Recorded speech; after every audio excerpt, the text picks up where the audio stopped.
Hello? The original video was removed by YouTube, so I had to re-upload the video on another website. Please follow the link in the description. We are made up of more than 35 trillion cells. Whoa! They have their differences. Some are brain cells, some are skin cells, others are intestinal cells.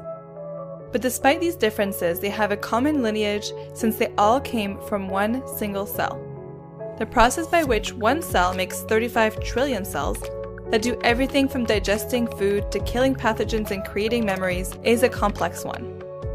But understanding this process is helping scientists treat disease. One example is diabetes, which affects about 10% of the US population. Scientists at the Harvard Stem Cell Institute are making diabetes and metabolic disease a primary research focus.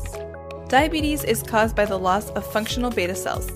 Beta cells are found in the pancreas and are responsible for controlling blood sugar levels. The body needs a certain level of blood sugar to stay healthy. Here's how it works. When we eat, the carbohydrates, or sugars, enter the blood, and this activates beta cells to start producing insulin. Insulin is a hormone that allows your body to make use of and store sugar. In doing so, it maintains a balanced blood sugar level. Beta cells respond to blood sugar levels similar to a thermostat. When the temperature gets uncomfortably high, the air conditioner turns on to bring the room back to a normal temperature. When blood sugar levels get too high, beta cells turn on and produce insulin, which will reduce blood sugar levels. In type 1 diabetes, beta cells are destroyed by the body's immune system. In type 2 diabetes, beta cells become dysfunctional and cannot produce enough insulin. In both cases, the loss of functional beta cells lead to elevations in blood sugar levels that damages organs and, if untreated, can lead to death.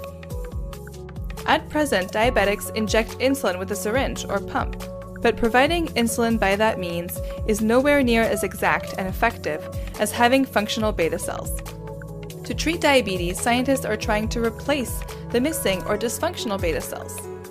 To do this, they have turned back the clock to the time when we were all single cells to understand how beta cells are naturally produced. The development of beta cells in the embryo involves the coordinated activation of a very specific set of genes in a very specific sequence. Scientists have been able to map out these genes and have been using this information to create their own beta cells from stem cells.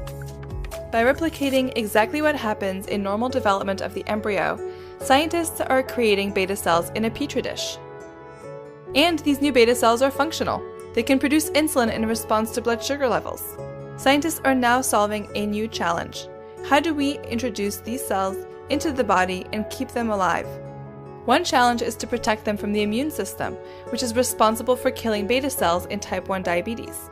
One possible solution is to use encapsulation, or modify the surface of the cells to make them invisible to the immune system. Scientists also want to make sure they can produce enough viable beta cells to make sufficient insulin when the body needs it. These are the next set of challenges on our road to treating and maybe even curing diabetes. Scientists at the Harvard Stem Cell Institute have been working for more than a decade on these challenges and are developing more effective techniques to use stem cells to cure diabetes. But we wouldn't be here without the deep knowledge of how that one single cell produces 35 trillion other ones that make up a living human being. Observing how normal development happens helps scientists produce not only beta cells, but many other cell types relevant for all kinds of diseases by creating brain cells, liver cells, or lung cells.